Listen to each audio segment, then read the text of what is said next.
एक बूढ़ी माँ की दर्द भरी कहानी। 3 साल हो चुके थे बेटे को अपना घर छोड़कर विदेश में बसे हुए। इन 3 सालों में बूढ़ी माँ और ज़्यादा बूढ़ी हो गई थी। 75 वर्ष की उम्र में सुलोचना देवी की याददाश्त काफ़ी कमज़ोर होती जा रही थी। उन्हें रोज़मर्रा की चीज़ें याद ना रहती, लेकिन जो उन्हें हमेशा याद रहता था वह उनका बेटा। दिन हो या रात, एक पल भी ऐसा ना होता जब उन्हें अपने बेटे की याद ना आती। दूसरी तरफ बेटा था जो साल भर में एक आधा बार अपने माँ को फ़ोन कर लिया करता और 1-2 मिनट से ज़्यादा बात भी ना किया करता। फिर भी यह बूढ़ी माँ टकटकी लगाए अपने बेटे का इंतज़ार करती रहती। एक दिन बेटे का विदेश से फ़ोन आया। हेलो हेलो, सुन रही हो ना माँ? अनिल बोल रहा हूँ, तुम्हारा बेटा। कैसी हो माँ?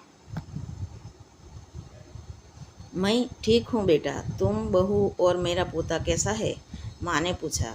सब अच्छे हैं माँ, मैं अगले हफ्ते गांव आ रहा हूँ माँ, तुम्हें लेने। अब हम सब साथ में ही लंदन में रहेंगे माँ। तुम्हारी बहू कह रही थी कि माँ को यहाँ पर लेकर आओ, बेचारी अकेली वहाँ पर परेशान होती होगी, बेटे ने कहा। माँ की बूढ़ी सूखी आंखें आंसुओं से भीग गई। उसके कमज़ोर शरीर के नस नस में खुशी की लहर दौड़ गई। बेटे और बहू का अपने प्रति प्रेम देखकर माँ का मन खुशी से भर आया। बेटे ने आगे कहा, माँ तैयार रहना माँ, मुझे ज़्यादा दिन छुट्टियाँ नहीं है। जिस से जितने पैसे लेने हैं लेकर रखना। तब तक मैं प्रॉपर्टी डीलर से बात कर लेता हूँ घर के लिए। घर के लिए? माँ ने पूछा। हाँ माँ, गांव का घर हमें बेच देना पड़ेगा। अब हम साथ में ही रहने वाले हैं, तो वहाँ पर घर रखने का कोई मतलब ही नहीं है माँ, बेटे ने कहा। बुढ़ापे की वजह से ठीक से चलने में असक्षम माँ ने पूरे मोहल्ले में घूम घूम कर अपनी इस खुशखबरी को सबको सुनाया। सभी को खुशी हुई। सबको लगा माँ जी के आखिरी दिन अपने परिवार के साथ खुशी खुशी से बीत जाएंगे। घर वापस आकर माँ ने अपने घर के कोने कोने को ऐसे देखा जैसे वह अपने दूसरे बेटे को देख रही हो। देखे भी क्यों ना, उस घर को अपने बेटे के कम थोड़ी समझा था। अपने पति के साथ 40 साल यही तो बिताए थे, लेकिन अब मजबूर थी बुढ़ापे के आखिरी साल बेटे और बहू के साथ की बिताना चाहती थी। दिल पर पत्थर रखकर घर बेचने के लिए माँ तैयार हो गई। आनन फानन में बेटे ने घर को आधे दामों पर बेच दिया।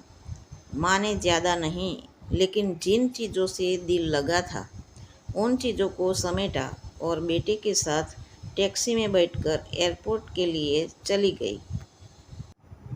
एयरपोर्ट पर आकर बेटे ने माँ से कहा, माँ तुम यहाँ बेंच पर बैठो, मैं सामान और बोर्डिंग पास की जांच करा कर आता हूँ। वहाँ वक्त लगता है और खड़ा रहना पड़ता है, तुम्हें तकलीफ़ होगी। तुम यहीं आराम करो, मैं यूँ गया और यूँ आया। माँ बेंच पर बैठ गई और बेटा अंदर चला गया। काफ़ी समय हो गया, बेटा वापस नहीं लौटा। माँ सोचने लगी, ज़्यादा भीड़ होगी इसलिए देर लगा रही हो। अंधेरा होने को आया। अब तो लोगों की चहलकदमी भी कम होने लगी। माँ को अब चिंता होने लगी। एक कर्मचारी ने आकर पूछा, किससे मिलना है माँ जी आपको? यहाँ पर क्यों बैठी है? डरती हुई आवाज़ में सुलोचना देवी बोली, मेरा बेटा अंदर सामान की जांच कराने गया है। लंदन जा रहे हैं हम। क्या नाम है आपके माँ जी आपके बेटे का? कर्मचारी ने पूछा। अनिल नाम है मेरे बेटे का, सुलोचना देवी ने बताया। कर्मचारी अंदर गया और थोड़ी देर बाद बाहर लौटा। उसने सुलोचना देवी से कहा, माँ जी, लंदन जाने वाली फ्लाइट दोपहर में ही जा चुकी है और आपका बेटा भी उस फ्लाइट में बैठकर लंदन जा चुका है। अब आपके यहाँ बैठने का कोई मतलब नहीं है। आप भी अपने घर चली जाइए। क्या जा चुका है और मैं घर जाऊँ? घर? माँ की आंखों से आंसुओं के सैलाब उठने लगे। जैसे तैसे माँ घर पहुँची। जो अब उसका था ही नहीं, बिक चुका था। वो वही बरामदे में तुलसी के पास सो गई। घर के नए मालिक को उस पर दया आई तो एक कमरा किराए से उसको दे दिया। पेंशन के पैसों से खाना और किराया का बंदोबस्त हो जाता था। दिन बीतने लगे। कुछ दिनों बाद घर के नए मालिक ने सुलोचना देवी से कहा, माँ जी, आप अपने रिश्तेदारों के यहाँ पर जाकर क्यों नहीं रहती है? इस उम्र में आपके लिए वही अच्छा होगा।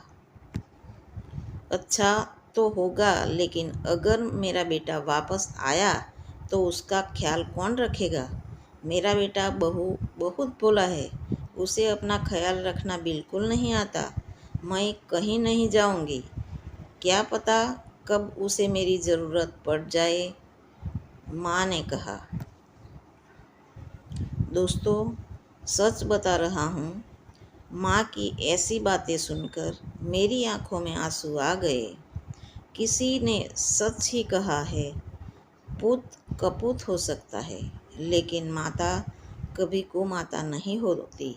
दोस्तों, आप सभी से हाथ जोड़कर विनती करता हूँ, अपने माता पिता की जितनी हो सके उसकी सेवा करना। उनके साथ कभी बुरा बर्ताव मत करना।